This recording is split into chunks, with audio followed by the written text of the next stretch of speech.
moving in with my girlfriend, and now my homophobic parents want to disown me. When I first came out to my parents 3 years ago, I knew their reaction wouldn't be pretty, but I didn't realize just how ugly it would get. For most of my life, my relationship with my parents had always been rocky. They were never exactly thrilled with the decisions I made, especially when it came to my career. I chose to pursue a path they didn't respect, but I managed to earn their grudging acceptance over time. At least, that's what I thought. Looking back, I think my parents had always been more controlling than I wanted to admit. Growing up, they'd map out my life like they were the architects of my future, with little regard for what I actually wanted. I was supposed to have a high-earning, respectable career, marry a nice boy, and settle down into the mold they carved for me. So when I came out to them 3 years ago, it felt like I was smashing the blueprint they had worked so hard to impose on me. I knew it would hurt them, but I naively thought we could work through it. I thought that, deep down, they loved me enough to try to understand.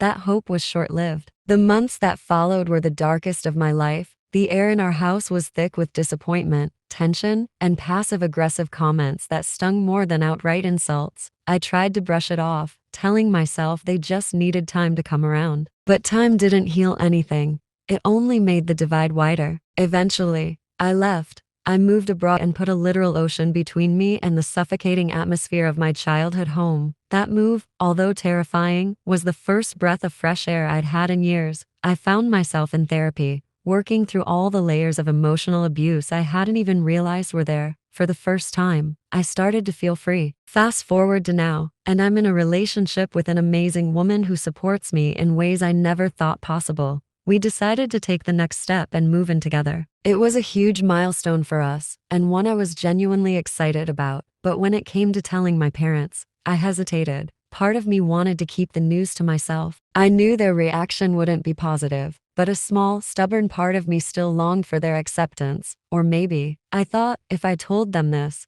they would finally realize this is who I am. Maybe this would make them see how happy I've become. So, I texted my mother to let her know I was moving in with my girlfriend. I didn't expect much in return, but the reaction I got was far worse than anything I could have imagined. My mother freaked out. She called me devastated. It was the same word she used when I came out to her, and it stung just as much now as it did then. It felt like I was back at square one, like all the progress I'd made in understanding myself and healing from their rejection meant nothing. My father, who had barely spoken to me since the day I came out, didn't hold back either. I heard through my mom that he was furious. He even went so far as to say he wanted to disown me. Disown me? The word hung in the air like a death sentence. I'd always known my father was a traditionalist, and I never expected him to fully embrace my sexuality. But hearing that he wanted to sever ties with me completely, it was like a knife to the heart.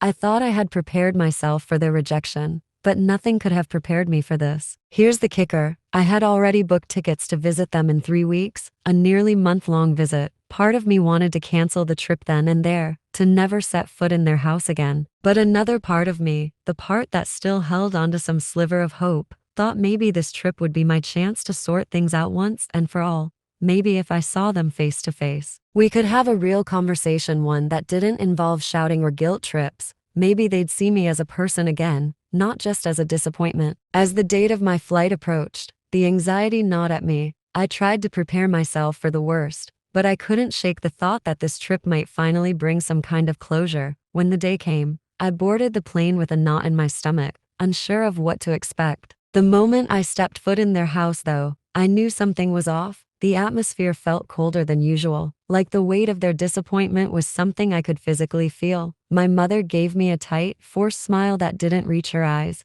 My father barely acknowledged me, keeping his responses curt and distant. Every attempt I made to have a normal conversation was met with silence or a dismissive remark. It was painfully clear they didn't want me there. For days, I tiptoed around the house, avoiding any real confrontation because I wasn't sure if I could handle the fallout. Every interaction with my parents felt like walking on broken glass. My father wouldn't even look me in the eye, and my mother kept busying herself with meaningless tasks, avoiding any real talk. We all knew the elephant in the room, but no one was brave enough to bring it up. I thought maybe things would change if I opened up. So one evening, when the tension became too much to bear, I finally decided to sit down with them. I told them how I felt, how much their reaction had hurt me, how I wanted to salvage some kind of relationship despite everything. I thought my words might get through to them, that, for once, they'd listen. But they didn't. My father looked at me with this cold, distant expression that I'll never forget. He said, "You've made your choices. Now live with the consequences." My mother just sat there, tears in her eyes, but she didn't say a word to defend me. It was in that moment I realized they were never going to accept me. Not really. They had made up their minds about who I was, and nothing I said or did could change that.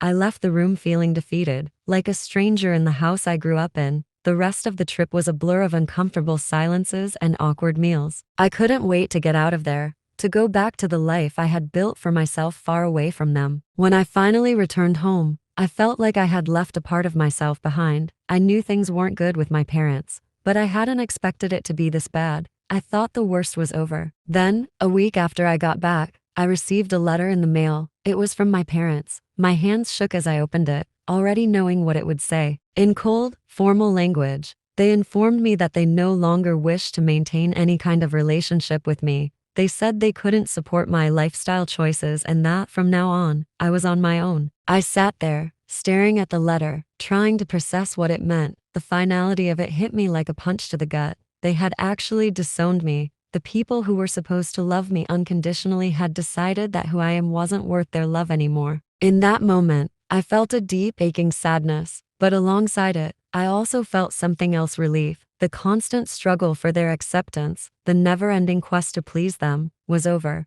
I didn't have to fight for their love anymore, because I realized it was never the kind of love I needed. Losing my parents like this is one of the hardest things I've ever gone through. But as painful as it is, I also know it's not the end. I have my chosen family, my friends, and my girlfriend. They accept me for who I am, without conditions or expectations. And in the end, that's the kind of love that matters. If there's anything I've learned from this, it's that we can't control how others react to us. We can only control how we move forward. And for me, moving forward means living my life authentically, without the weight of my parents' rejection holding me down.